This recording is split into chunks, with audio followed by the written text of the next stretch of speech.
Of Oklahoma's public schools says educating thousands of undocumented, unaccompanied migrants is costing his state millions of dollars, and he wants that money back. That's why he's suing U.S. Immigration and Customs Enforcement and Homeland Security and blaming the Biden administration. Oklahoma Superintendent of Public Instruction Ryan Walters joins me now. Superintendent, welcome back to the show. Thank you, sir. Thank you for having me on. So $474 million. It's a very large and very specific number. Is that dollar for dollar what it's cost to educate these undocumented students? And how did you arrive at that number?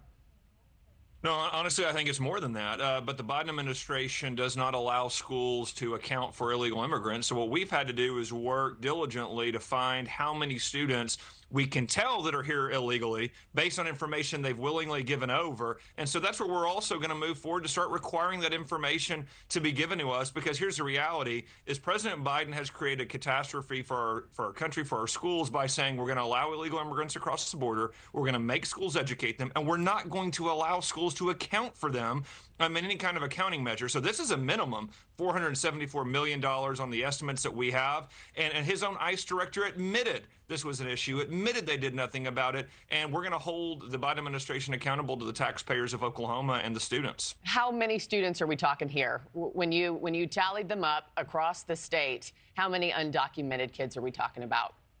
Yeah, it's a minimum of 4,000. Minimum of 4,000. So, here in a few days, this lawsuit of yours is obviously not going to be settled here within the next few days. You have a new Trump administration on the horizon.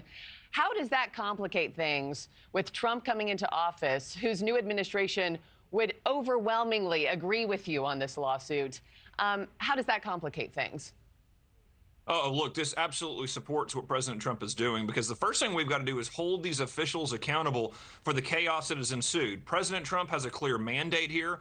We are incredibly excited for President Trump to come into the White House. Every state should join on to our lawsuit to hold the Biden administration accountable. And then moving forward, we've got to get this information to the Trump administration. We've got to end the practice of sanctuary schools, where schools do not work with the federal government when it comes to deportation, when it comes to identifying illegal immigrants. And we are excited to work with President Trump and his team to get them the information they need, to work with law enforcement, to work to enforce the immigration policy that, frankly, he won an overwhelming mandate with. I mean, in our state, every county voted for President Trump, but nationwide, obviously, he's got a clear mandate on these policies. But, speaking specifically to classrooms, what are you anticipating in terms of continuing costs, right? Because Trump has promised those mass deportations that you're talking about here, but those kids aren't going to be yanked from the classroom. So you have continuing costs on the horizon for them. Are you going to sue the Trump administration when you still need millions of more dollars here in the next 4 years?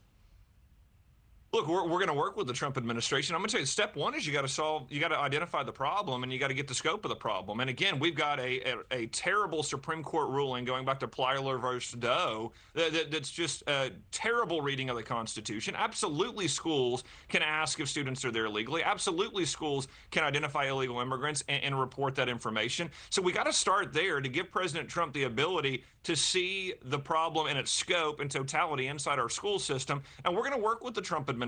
Listen, President Trump's going to fulfill his campaign promises of sending illegal immigrants back across the border, of shutting down the border, so that we can solve the problems. Look, in Oklahoma, we have incredible education reform going on. We're leading the country with these reforms, but this is undermining it severely. We have these literacy coaches we've sent out that are now having to be moved to these different school districts because of this migration issue. I'm a product of Oklahoma public schools. I went to Ada High School myself, so I know better than, most that Oklahoma is in need of every, dollar that they can get their hands on when it comes to education in the classroom. Tell me, lastly, in what concrete ways that Oklahoma kids were impacted by this and those kinds of resources being allocated elsewhere? What did they miss out on? What did they lose out on? Yeah, thank you for that. To give it real specific, we launched literacy programs to make sure that kids had tutoring and had supports if they were more than a year behind in their reading.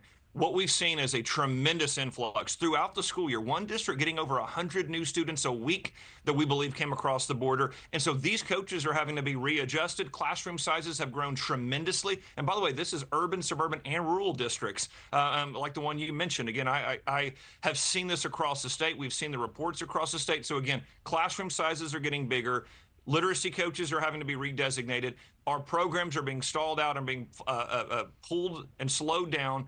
Thanks for watching, everybody. Go to joinnn.com to find NewsNation on your television provider. Also, don't forget to click that red subscribe button below to get more of NewsNation's fact-driven, unbiased coverage.